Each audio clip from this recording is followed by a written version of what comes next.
ರಾಜ್ಯದಲ್ಲಿ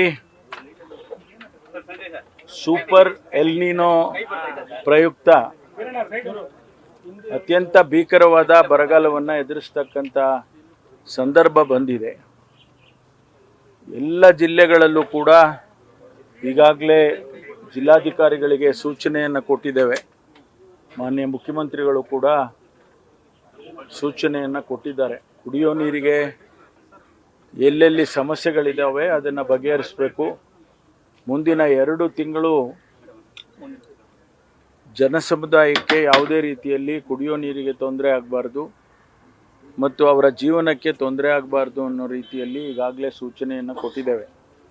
ನಾನು ಕೂಡ ಬೆಳಗಾಂ ಡಿವಿಷನ್ನಲ್ಲಿ, ಚಿತ್ರದುರ್ಗದಲ್ಲಿ, ತುಮಕೂರಿನಲ್ಲಿ ಎಲ್ಲ ರಿವ್ಯೂ ಮಾಡಿ ಏನೆಲ್ಲ ಸಾಧ್ಯತೆಗಳಿದ್ದಾವೆ ಅದನ್ನು ನಾನು ತಿಳಿಸಿದ್ದೇನೆ.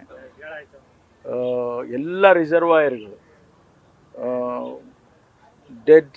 ಡೆಡ್ ಸ್ಟೋರಿಗೆ ಬಂದುಬಿಟ್ಟಿದ್ದಾವೆ. ಅದನ್ನು ನಾವು ಈಗಾಗಲೇ ಎಲ್ಲ ಜಿಲ್ಲಾಧಿಕಾರಿಗಳಿಗೆ ಬೆಳೆಗಳಿಗೆ ಕೊಡಬಾರ್ದು ಅಂತೇಳಿ ಸೂಚನೆಯನ್ನು ಕೊಟ್ಟಿದ್ದೇನೆ. ಯಾವುದೇ ಕಾರಣಕ್ಕೂ ಬೆಳೆಗಳಿಗೆ ರಿಸರ್ವಾಯರಿಂದ ಡೆಡ್ ಸ್ಟೋರೇಜ್ ಏನಿದೆ ಅದನ್ನು ಕುಡಿಯೋ ನೀರಿಗೆ ಉಪಯೋಗಿಸಬೇಕು, ಮಾತ್ರ ಬೆಳೆಗಳಿಗೆ ಕೊಡಬಾರ್ದು ಅಂತೇಳಿ ಈಗಾಗಲೇ ಸೂಚನೆಯನ್ನು ಕೊಟ್ಟಿದ್ದೇವೆ. ನಿನ್ನೆ ಸ್ವಲ್ಪ ಭಾಗದಲ್ಲಿ ಮಳೆಯಾಗಿದೆ. ಚಿಕ್ಕಮಗಳೂರು, ಮಲೆನಾಡು ಭಾಗದಲ್ಲಿ ಸ್ವಲ್ಪ ಮಳೆಯಾಗಿದೆ ಮತ್ತು ಆ ಭಾಗದಲ್ಲಿ ಹುಬ್ಬಳ್ಳಿ, ಧಾರವಾಡ, ಆ ಕಡೆ ಬೆಳಗಾಂ ಆ ಭಾಗದಲ್ಲಿ ಸ್ವಲ್ಪ ಮಳೆಯಾಗಿದೆ.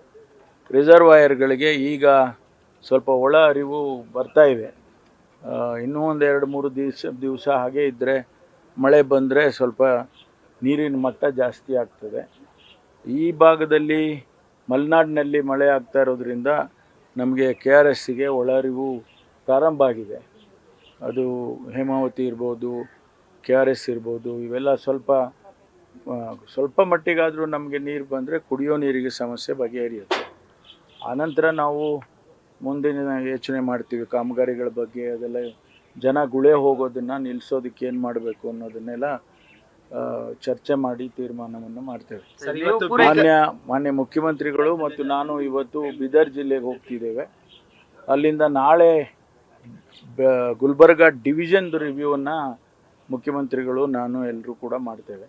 ಅಲ್ಲಿ ಏನು ಪರಿಸ್ಥಿತಿ ಇದೆ ಅದನ್ನು ನೋಡಿಕೊಂಡು ಸೂಚನೆಗಳನ್ನು ಕೊಟ್ಬಿಟ್ಟು ಬರ್ತೇವೆ.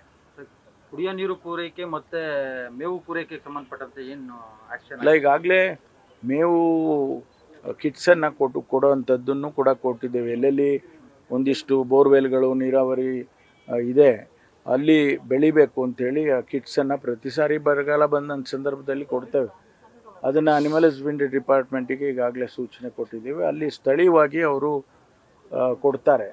ಅದನ್ನು ಬೆಳೆದ್ರೆ ಆ ರೈತರಿಗಾದರೂ ಆಗುತ್ತೆ, ಅವ್ರ ಸ್ವಂತಕ್ಕಾದರೂ ಆದರೆ ಅಷ್ಟರ ಮಟ್ಟಿಗೆ ನಮಗೆ ಪ್ರೆಷರು ಕಡಿಮೆ ಆಗ್ತದೆ.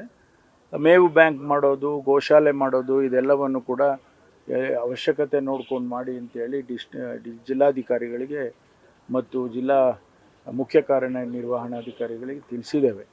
ಅದನ್ನು ಭಾಳ ಕಷ್ಟದಿಂದ ಇವತ್ತು ನಾವು ಇದನ್ನು ಎದುರಿಸಬೇಕಾಗ್ತದೆ. ಅದನ್ನು ಸರ್ಕಾರ ಅದಕ್ಕೆ ತಯಾರಿ ಮಾಡ್ಕೊಳ್ತಾ ಇದೆ.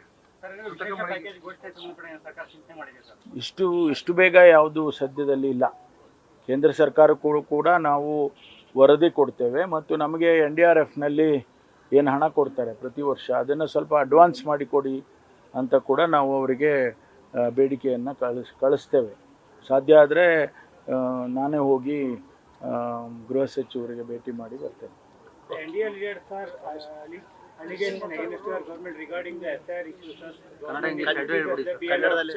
ನೋಡಿ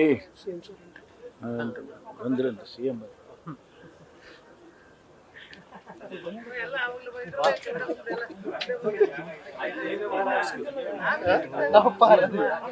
ಏನಿಲ್ಲ.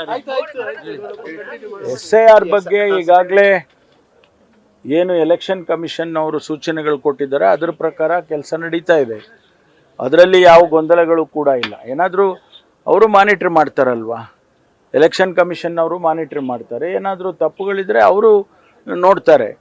ರಾಜಕೀಯ ಕಾರಣದಿಂದ ಬೇರೆಯವರು, ಈಗ BJP ಅವರಾಗಲಿ ಜನತಾದಳದವರು ರಾಜಕೀಯ ಕಾರಣದಿಂದ ಅವ್ರ ಹೇಳಿಕೆಗಳು ಕೊಡೋದ್ರಲ್ಲಿ ಅರ್ಥವಿಲ್ಲ. ಯಾಕೆಂದರೆ ಚುನಾವಣಾಧಿಕಾರಿಗಳು ಅವರು ಅದನ್ನು ಮಾನಿಟರ್ ಮಾಡ್ತಾರೆ. ಒಂದು ವೇಳೆ ಅಲ್ಲಿ ಯಾರೇ ಅಧಿಕಾರಿಗಳು ತಪ್ಪು ಮಾಡಿದ್ರೆ ಅವ್ರ ಮೇಲೆ ಕ್ರಮ ತಗೊಳ್ತಾರೆ, ಅದನ್ನು ಅವ್ರಿಗೆ ಹೇಳ್ಬೋದು. ನ್ಯೂಸ್ ಫಸ್ಟ್ ನಿರ್ಭೀತಿಯಿಂದ ನಿಮ್ಮ ಪರವಾಗಿ.